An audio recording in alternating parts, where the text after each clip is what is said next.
Morax. Donc j'ai une attache pour nos voisins romains. On appelle ça l'escroquerie, c'est mon métier. Je suis en bonne compagnie avec ça. Non, mais... Je suis Comore, vendeur de drogue. Philippe Morax qui arrive dans votre grève. C'est ce... Ça va donné de la peine. presque me faire oublier qu'il est 7h. L'invité du matin. Et ce matin, je reçois un fromager, que dis-je ? Le fromager valaisan, qui est devenu à 68 ans une vraie sensation des réseaux sociaux. Partageons sur TikTok et YouTube sa passion pour l'affinage des fromages dans une cave bicentenaire à Lettron, en Valais. Avec ses millions d'abonnés, il est devenu affineur-influenceur et publie son premier livre axé sur le monde du fromage. Malgré son succès, il reste engagé dans la lutte contre le fromage industriel, critiquant son manque de saveur et de qualité et encourageant bien sûr les gens à privilégier des produits laitiers plus authentiques. Face à cette notoriété, il envisage même de passer le flambeau à son fils pour se concentrer davantage sur son rôle d'influenceur. Je reçois ce matin, je suis très content de recevoir sur le plateau Claude Luisier. Bonjour. Bonjour. Comment allez-vous ? Ça va bien. Merci. C'est tôt pour moi, mais ça va bien. C'est vrai, un fromager, ça se lève à quelle heure d'habitude ? Les fromagers très tôt, mais à mon âge plus très tôt. En tout cas, bonjour, merci d'être là avec nous et bonjour, bienvenue. Dis donc, qu'est-ce que ça vous fait de vivre ce que vous êtes en train de vivre en ce moment ? On vous voit partout, vous êtes devenu la star du fromage, hein. Vous êtes monsieur fromage, on peut le dire. Hein. Qu'est-ce que ça vous fait ? Et c'est impressionnant. Hein. C'est vrai ? C'est impressionnant la rapidité avec laquelle c'est développé. Ouais. Et puis, arriver à la retraite et puis avoir cette notoriété, c'est impressionnant, mais c'est un plaisir parce que c'est un bon moyen de communication. Bien sûr, c'est une fierté aussi, évidemment. Oui, hein. Évidemment. Ouais, parce que vous avez travaillé toute votre vie et puis là, vous avez la possibilité d'exposer un peu votre savoir et de présenter les bonnes choses, parce que ça, c'est un combat que vous menez. Les bons produits, les vrais produits laitiers, ceux de la région, et ça, c'est important, hein. Oui, parce que je suis persuadé qu'aujourd'hui, on a un patrimoine à sauvegarder. Mm-hmm. Et le fromage, c'est pas seulement un produit, c'est toute une histoire. Ouais. Et si on peut conserver cette histoire, si on peut conserver ces recettes de fabrication, j'aurais gagné. Ouais. Mais c'est bien parti pour, hein, en tous les cas. Oui. Et vous en parlez tellement bien. Alors, ce succès, parce que là, c'est ces nouvelles technologies qui sont arrivées, qui vous ont propulsé. Hein, on le dit, vous êtes devenu un influenceur du fromage. Hein. Comment tout ça est arrivé finalement ? C'est presque un peu par hasard. Hein. Oui, c'est par hasard, parce qu'avec mon épouse, on avait quelques abonnés sur Instagram. On avait déjà saisi ce moyen de communication. Ouais. Mm-hmm. Imaginez qu'autrefois, quand on voulait communiquer, qu'est-ce qu'on faisait ? On faisait des flyers, on faisait des tout-ménages, on mettait sur les voitures et tout ça. Ça a évolué, et déjà avec mon épouse, on était sensible aux réseaux sociaux, on avait commencé. Mm-hmm. Et c'est notre fils qui rentre dans l'entreprise et puis qui finalement a bâti un peu le personnage en disant « Papa, t'as une gueule, t'as une voix, il faut qu'on la mette en avant. » Et puis ça a été très rapide. Ouais. Et tout a démarré comme ça. Et comment vous expliquez cet engouement autour finalement de quelque chose de simple, mais c'est pas au péjoratif, mais juste un simple bonheur culinaire de manger du fromage. Comment vous expliquez tout d'un coup cet intérêt du grand public, finalement, l'amour des belles choses, des bonnes choses ? C'est pas évident d'expliquer pourquoi, parce que la clientèle des réseaux sociaux, même si aujourd'hui elle est un petit peu plus âgée, c'est quand même une clientèle de jeunes. Ouais. Alors, de voir tout d'un coup des jeunes qui s'intéressent aux bons produits, je dis mais c'est pas possible, on dit que la jeunesse maintenant mange plus que de l'industriel et tout ça. Et je me dis mais comment ça se fait ? Alors... Mais là, j'ai dit, c'est magnifique de nouveau. Parce que si les jeunes s'intéressent aux bons produits, on a gagné à nouveau. Après, quand un petit jeune de 10 ans me rencontre dans la rue, puis dit, je vous suis et tout ça, je dis, ça doit être le grand-papa qui raconte des histoires, c'est l'Heidi News. Ouais, c'est ça. Alors, ça vous fait plaisir, mais ça vous rassure aussi un petit peu, évidemment. Oui, parce que alors, je suis persuadé qu'on est tout bon avec ça. Ouais, ça c'est dire, parce que c'est... Ouais. Et ça va même plus loin aujourd'hui. Parfois, j'ai des commentaires où les gamins me disent « J'ai fait découvrir vos fromages à mes parents ». Ça, c'est génial. C'est le monde à l'envers. C'est le monde à l'envers, effectivement.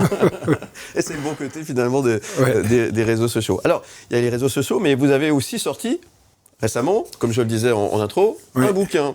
Donc là, c'est une saga qui se déclenche, véritablement. Et qu'est-ce qu'on y trouve dans ce livre et qu'est-ce que vous avez...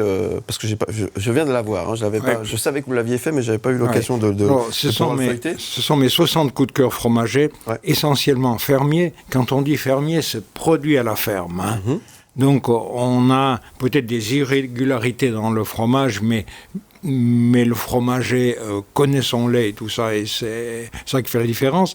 Après, il y a une quarantaine de recettes, des miennes, puisque j'ai quand même fait de l'hôtellerie, de la restauration. Et puis le reste, c'est des recettes données par mes amis restaurateurs avec qui je travaille. Après, il y a quelques pages aussi à thème, puisque vous avez parlé de fondue tout à l'heure. Mon thème, c'est la fondue, elle est fribourgeoise ou elle est valaisanne. Et là, c'est la guerre. Là, c'est la guerre.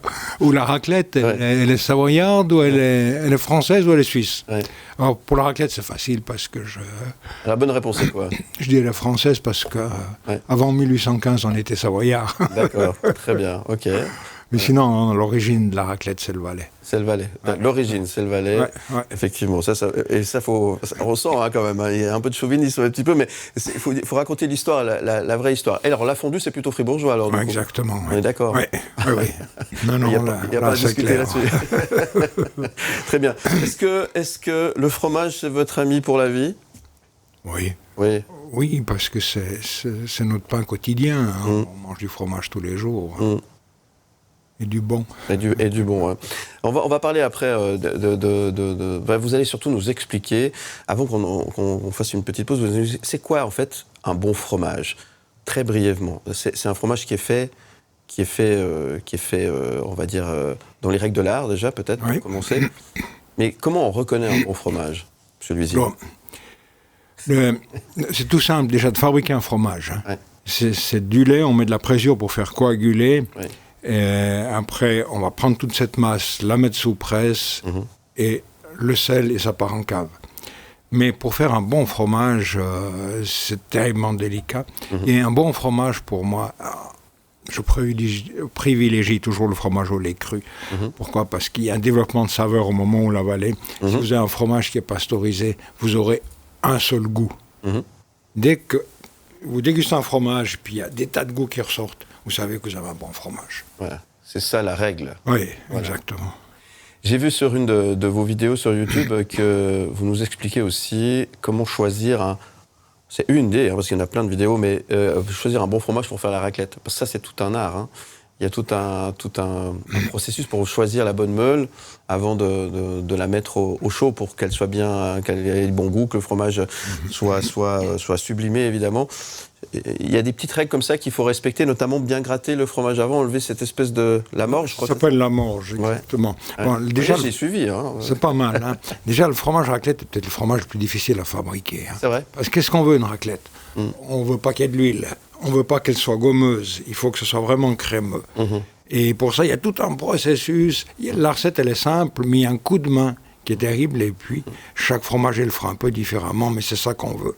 Alors après, quand vous allez l'acheter, il faut qu'il y ait cette jolie morge autour, cette jolie couleur, à moins que le fromage ait été démorgé, c'est-à-dire raclé.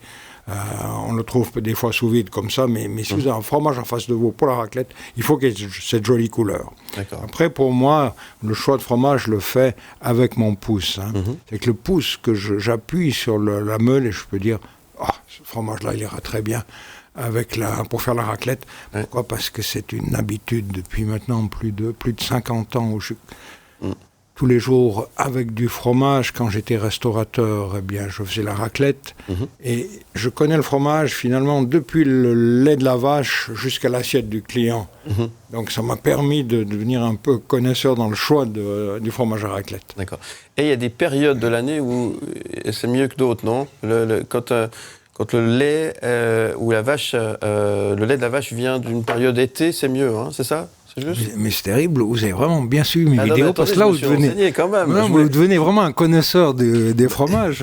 Mais c'est juste ce que je dis ou pas? Mais vous avez raison, c'est le meilleur fromage à raclette, c'est le fromage d'alpage. Voilà. Vous imaginez, vous êtes à 2000 mètres d'altitude, vous avez un herbage très très fin, vous faites un fromage magnifique, et quand les vaches font un alpage chez nous, au mois de début juin, vous allez dans l'alpage, c'est couvert d'andillons. il y a un peu plus d'amertume dans le fromage. C'est ça. Et puis au cœur de l'été, tout en haut, le fromage sera très très fin et le top du fromage à raclette par exemple. Ouais. Mais idem pour les gruyères, les lativas, des choses comme ça, dès qu'ils sont fabriqués en altitude.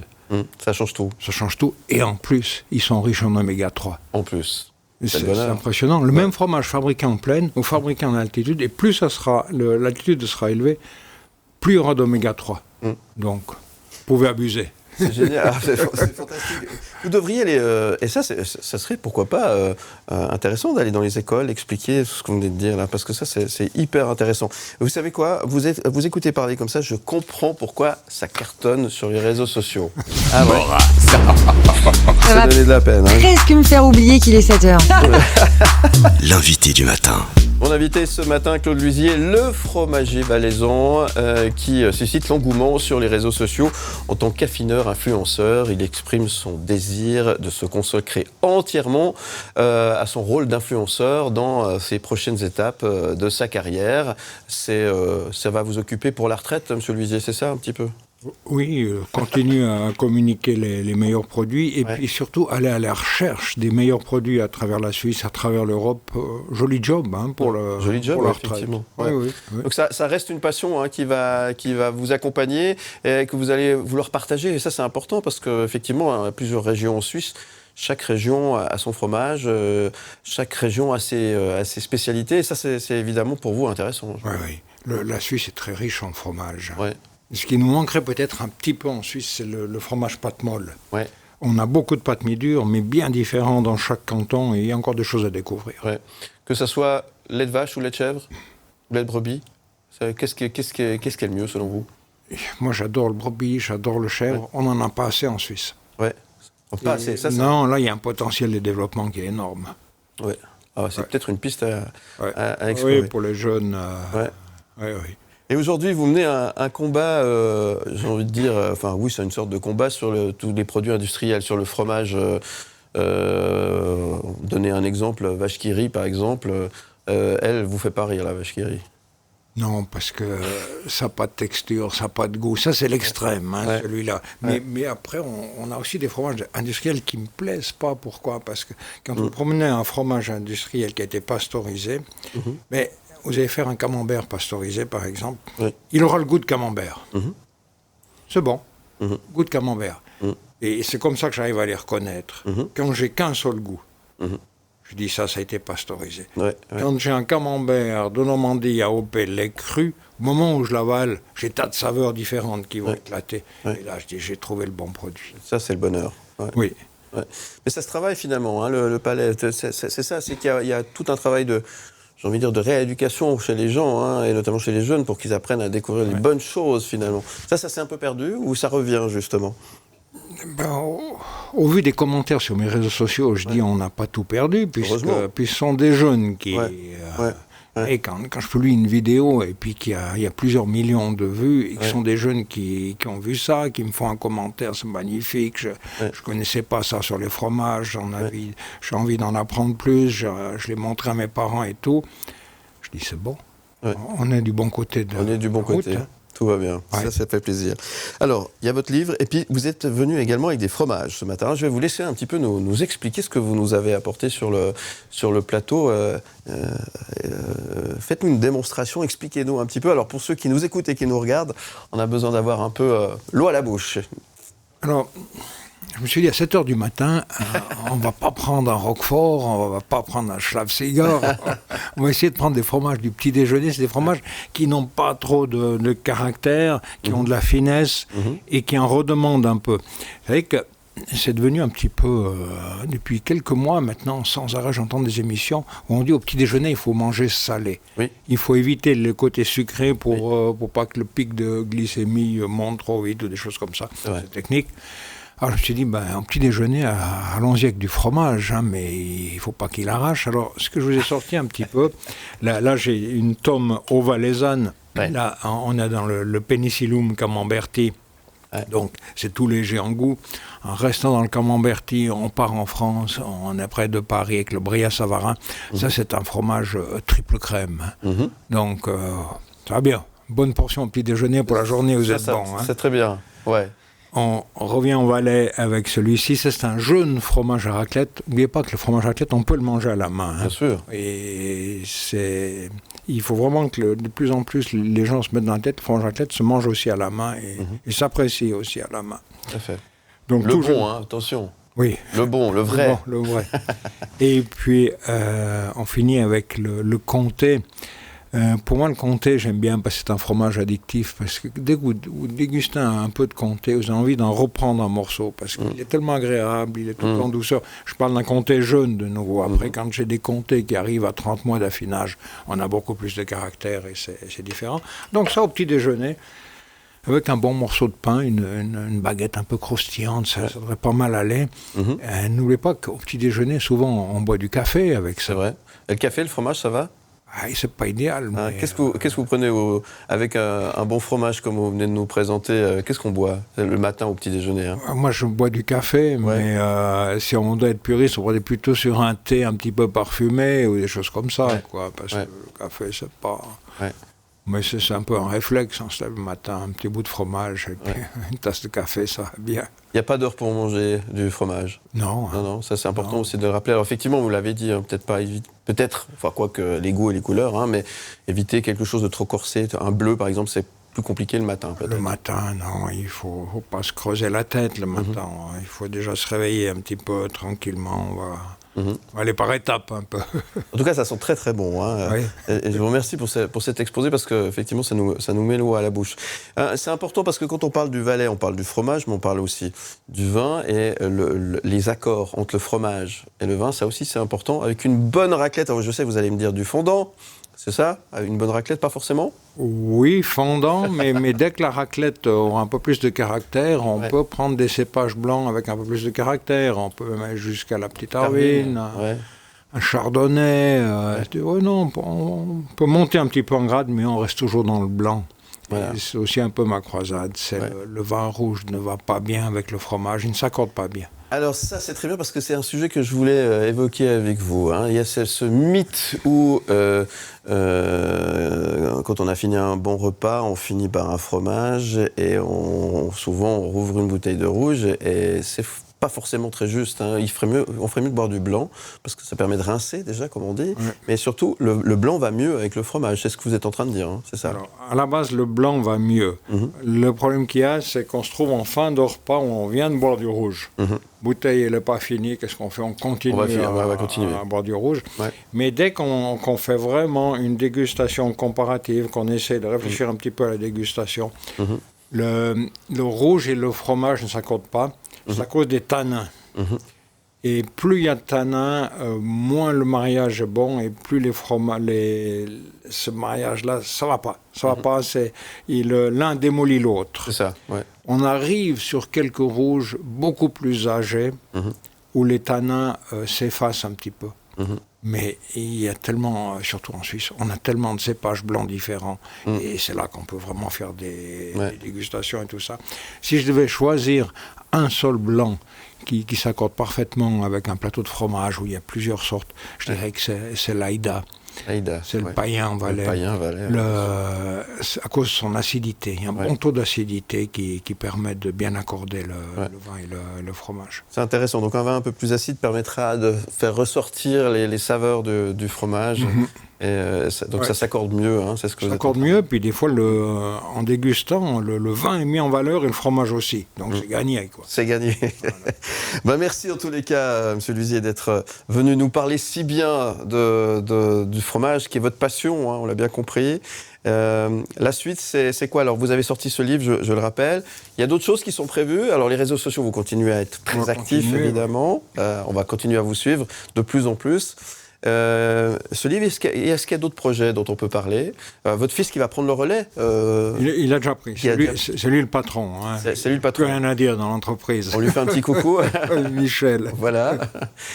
Et pour vous alors? Mais j'aimerais un peu lever le pied. Hein. J'approche des 70 ans. Il faudrait encore quand même que... je fais beaucoup de sport. Hein. Ouais. C'est ça qui me plaît aussi. Ouais. Donc les voyages pour découvrir le fromage, les vidéos, un peu de sport entre deux, ouais. ça va pas mal. Ouais. Vous avez l'air en pleine forme. Le fromage, c'est ce qui vous a maintenu aussi en forme comme ça? Le sport et le fromage? Le sport surtout. Le sport? Toute ma vie j'en ai fait sans être un fou de sport, mais régulièrement, que ce soit tennis, que ce soit VTT, que ce soit course de pot de phoque ou des choses comme ça. Et dans toute ma carrière, c'est ça qui m'a aidé. Ça m'a donné un bon équilibre entre le travail et le reste.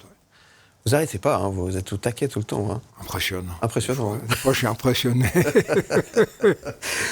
Quand j'ai écrit ce livre, j'ai une photographe et une styliste culinaire qui est venue de Larousse depuis Paris. Je les ai pris au train à Martigny et pendant une semaine, je ne les ai pas lâchés. Ils sont repartis à Paris épuisés. Ils ont dit vous, on ne vous suit plus. Et bien justement, la fromagerie Secret d'affineur Claude Luisier aux éditions Larousse, ça il faut vous le procurer hein, si vous aimez le fromage, si vous aimez tout ce qu'on peut faire avec le fromage, puisqu'il y a des recettes. Vous y avez mis tout votre cœur hein, dans ce bouquin. Il y a des très très belles images, de très très belles photos. On vous invite bien sûr à vous le procurer. Et puis évidemment, vous suivez M. Luisier sur les réseaux sociaux, sur YouTube, sur TikTok. Je vous souhaite une belle année 2024. Vraiment. Et puis on se dit à bientôt, M. Luisier. D'accord. M Média.